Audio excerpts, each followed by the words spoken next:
প্রিয় ষষ্ঠ শ্রেণীর শিক্ষার্থীবৃন্দ, অনলাইন ক্লাসে তোমাদের স্বাগত জানাচ্ছি। আশা করি তোমরা সবাই ভালো আছো। আমরা তোমাদের ত্রয়োদশ অধ্যায় খাদ্য পুষ্টি বিজ্ঞানের এই বিষয়টি আমরা ক্লাস শেষ করেছি। তো এর আগের ক্লাসে আমরা সৃজনশীল প্রশ্ন দিয়েছিলাম এবং তার উত্তরও প্রদান করেছি আমরা। আজ আমরা কি করব বলো? আজ আমরা এখানে কিছু সংক্ষিপ্ত প্রশ্ন, যেটা হচ্ছে জ্ঞানমূলক এবং অনুধাবনমূলক হতে পারে, অথবা হচ্ছে এক নম্বরের জন্য যে সমস্ত কোশ্চেনগুলো আসে সেই ধরনের কোশ্চেনগুলো নিয়ে তোমাদের জন্য একটি ভিডিও রেডি করছি। তাহলে এই প্রশ্নগুলো আমার সাথে সাথে শুনো এবং এর উত্তরগুলো আমি বলে দিচ্ছি। তোমাদের জন্য এটা বুঝতে সুবিধা হবে এবং এই চ্যাপ্টারের যে বিষয়গুলো তুমি পড়েছো তার সাথে মিলে নিতে পারবে।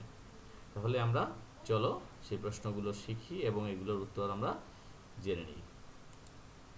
দেখো, আমি এখানে সংক্ষিপ্ত প্রশ্ন হিসেবে তোমাদের হেডিংটা দিয়েছি।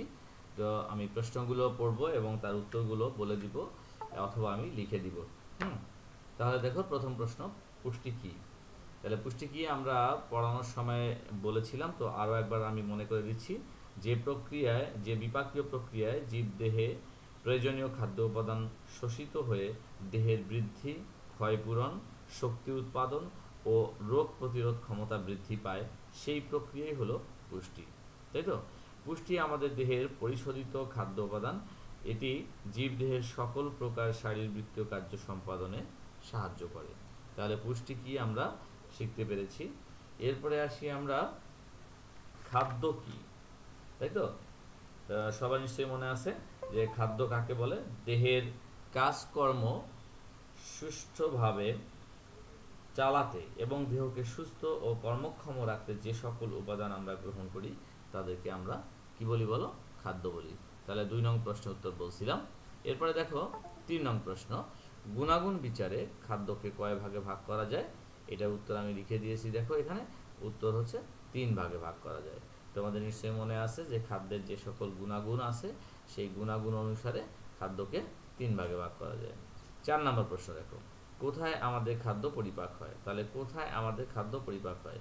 পৌষ্টিকতন্ত্রের সাহায্যে আমাদের খাদ্য পরিপাক হয় পাকস্থলীতে, তাই তো? তাহলে পৌষ্টিকতন্ত্রের সাহায্যে আমাদের খাদ্য পাকস্থলীতে পরিপাক সম্পন্ন হয়। এবার 5 নং প্রশ্ন দেখো, 5 নং প্রশ্ন কি লেখা আছে? শর্করা জাতীয় খাদ্য কাকে বলে? তাহলে শর্করা জাতীয় খাদ্য কাকে বলে আমরা কি বলবো বলো? আমরা যে সকল খাদ্যে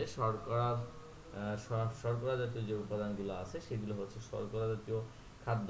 যেমন হচ্ছে আমরা যদি বলি হচ্ছে চাউল, তারপরে আমরা বলতে পারি হচ্ছে গম, ভুট্টা, এই ধরনের যে খাবারগুলো আছে সেগুলো হচ্ছে শর্করা জাতীয় খাদ্য।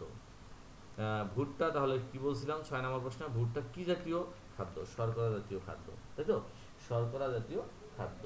তাহলে শর্করা জাতীয় খাদ্য কেন? কারণ শর্করা যে উপাদান, খাদ্য উপাদান, সেই উপাদানটি হচ্ছে ভুট্টার মধ্যে আছে, বিদ্যমান। তাহলে আমরা বলছি এটা ভুট্টা হচ্ছে শর্করা জাতীয় খাদ্য। 7 নম্বর প্রশ্ন দেখো, কি দ্রবণ ব্যবহার করে শর্করার উপস্থিতি পরীক্ষা করা যায়? তাহলে এটার উত্তর কি হবে? আয়োডিন দ্রবণ ব্যবহার করে। তারপরে দেখো 8 নম্বর প্রশ্ন দেখো, আয়োডিন দ্রবণে রং পরিবর্তন হয় কেন? তাহলে আয়োডিন দ্রবণে কি কারণে রং পরিবর্তন হয়? অর্থাৎ এখানে আমরা যদি গম অথবা হচ্ছে চালের ভাতের একটা অংশ বা চাউলের একটা অংশ নিয়ে যদি এর মধ্যে আয়োডিন দ্রবণ দেই, তাহলে আমরা দেখব সেটা কি হচ্ছে বলো? সেটা রং পরিবর্তন হচ্ছে। কেন হচ্ছে? কারণ ওই সকল খাদ্যে শর্করার উপস্থিতির জন্য আয়োডিন দ্রবণ দিলে তার রং পরিবর্তিত হয়। কোন খাদ্য সহজে হজম হয় বলো? তাহলে আমরা সবাই জানি শর্করা জাতীয় খাদ্য সহজে হজম হয়। শর্করায় 10 নম্বর প্রশ্ন বলছি, শর্করায় কি বিদ্যমান থাকার কারণে কোষ্ঠকাঠিন্য হয় না? তাহলে 10 নম্বর প্রশ্নে কি বলছি? শর্করায় কি বিদ্যমান, তার মানে সেলুলোজ বিদ্যমান থাকলে কোষ্ঠকাঠিন্য হয় না। এবার আসি আমরা 11 নম্বর প্রশ্নে, আটার গুঁড়া নিয়ে আয়োডিন দ্রবণে ডুবিয়ে সামান্য তাপ দিলে কি বর্ণ ধারণ করে? তাহলে উত্তরে কি বলবো বলো? গাঢ় বেগুনি বর্ণ ধারণ করে। এবার 12 নম্বর প্রশ্ন দেখো, দুটি উদ্ভিজ্জ প্রোটিনের নাম লেখো। তাহলে তুমি উদ্ভিজ্জ প্রোটিন মানে উদ্ভিদ থেকে যে সকল প্রোটিন আমরা পাই তার মধ্যে দুটো নাম আমরা লিখব। এখানে আমরা লিখেছি সিম এবং বাদাম। 13 নম্বর প্রশ্ন দেখো, দুটি প্রাণীজ প্রোটিনের নাম লেখো। তাহলে যে সকল প্রাণী থেকে আমরা প্রোটিন সমৃদ্ধ খাবার পাই সেটারই দুটো নাম আমরা লিখব, একটা হচ্ছে মাছ আর একটা হচ্ছে কি বলো মাংস। তাহলে আমরা 13 নম্বর প্রশ্নের উত্তর আমরা করতে পেরেছি। এরপরে 14 নং কি প্রশ্ন বলা হচ্ছে দেখো, কোন রোগের কারণে শিশুর দেহের স্বাভাবিক বৃদ্ধি ও গঠন বাধাগ্রস্ত হয়? তাহলে আবার বলি 14 নম্বর প্রশ্নে কোন রোগের কারণে, তাহলে এখানে রোগটার নাম কি, কোয়াশিয়রকর রোগের কারণে শিশুর দেহের স্বাভাবিক বৃদ্ধি ও গঠন বাধাগ্রস্ত হয়। এরপরে আসি 15 নম্বর প্রশ্নে দেখো, 15 নং প্রশ্নে ডিমের সাদা অংশ শক্ত হয়ে যায় কেন? তাহলে ডিমের সাদা অংশ কেন শক্ত হয়ে যায়? কারণ সেখানে তরল প্রোটিন তাপে শক্ত হয়। তাহলে তরল প্রোটিন, ডিমের সাদা অংশে তরল প্রোটিন থাকার কারণে সেটি তাপে শক্ত হয়ে যায়। এরপরে আমরা পড়ব হচ্ছে 16 নং প্রশ্ন দেখো, 16 নং প্রশ্নে কি লেখা আছে, কোন প্রোটিন উত্তাপে শক্ত হয়ে যায়? তাহলে আমরা কি উত্তর লিখব বলো, তরল প্রোটিন উত্তাপে শক্ত হয়ে যায়। তাহলে 14 নং প্রশ্নে 16 নং প্রশ্নে বললাম। 17 নং প্রশ্ন কি দেখো, স্নেহ জাতীয় খাদ্য কি? যে সকল খাদ্যে স্নেহ জাতীয় খাদ্য উপাদান বিদ্যমান থাকে, তাই তো, বিশেষ করে হচ্ছে তেল বা চর্বি, যেমন হচ্ছে আমরা যদি বলি হচ্ছে মাংস, ঘি, এই সকল খাদ্যে আমরা দেখি হচ্ছে স্নেহ জাতীয় খাদ্য বিদ্যমান। তাহলে এগুলোকে আমরা বলি হচ্ছে স্নেহ জাতীয় খাদ্য। এরপরে আসি আমরা 18 নং প্রশ্নে দেখো, মাছের তেল কি ধরনের খাদ্য? তাহলে আমরা কি বলবো বলো, এটি হচ্ছে প্রাণীজ স্নেহ। তাহলে আমরা আবার বলছি 18 নম্বর প্রশ্নে মাছের তেল কি, এই কি শব্দ বাদ দিয়ে আমরা লিখবো প্রাণীজ স্নেহ ধরনের খাদ্য, তাই তো। তারপরে দেখো 19 নম্বরে মাংস, চর্বি ও ঘি কি ধরনের খাদ্য? তাহলে আমরা কি লিখবো বলো, জমাট স্নেহ, আমরা লিখবো জমাট স্নেহ। এরপরে আসি 20 নং প্রশ্নে দেখো, দেহের তাপ ও কর্মশক্তি বাড়ায় কে?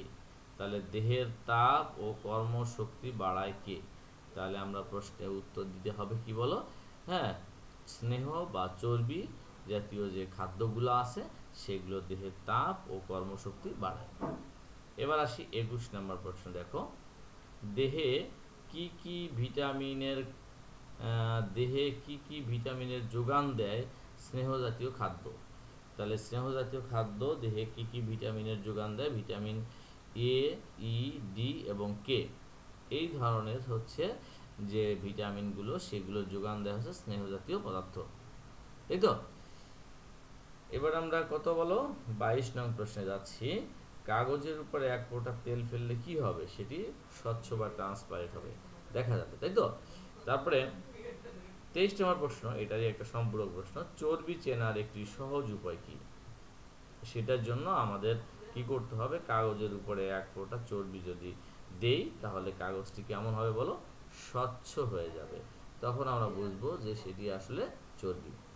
তারপরে 24 নম্বর প্রশ্নে কি লেখা আছে, 1 গ্রাম পানির তাপমাত্রা কত ডিগ্রি বাড়ালে 2 ক্যালোরি তাপের প্রয়োজন হবে? তাহলে 1 গ্রাম কিন্তু ঠিক আছে, পানির তাপমাত্রা কত ডিগ্রি বাড়ালে, তার মানে কত হবে বলো, 2 ক্যালোরি তাপ পাবো, তার মানে হচ্ছে 2 ডিগ্রি বাড়ালে। তাহলে আমরা 24 নম্বর প্রশ্ন এখানে উত্তর হবে 2 ডিগ্রি। 25 নম্বরে দেখো, 25 নম্বর প্রশ্নে 25 নং প্রশ্নে দেখো, 5 কিলো ক্যালোরি সমান কত ক্যালোরি? তাহলে এটা উত্তর হবে কত, 5000 ক্যালোরি। এবার আমরা দেখি 26, 30 নম্বর পর্যন্ত আমরা দেখব। তাহলে হচ্ছে 26 দেখো, এখানে কি লেখা আছে, কোন ধরনের খাদ্যে ক্যালোরির পরিমাণ বেশি থাকে? শর্করা, প্রোটিন এবং স্নেহ। তারপরে দেখো 27 নম্বরে দুটি নিম্ন ক্যালোরিযুক্ত খাদ্যের নাম লেখো।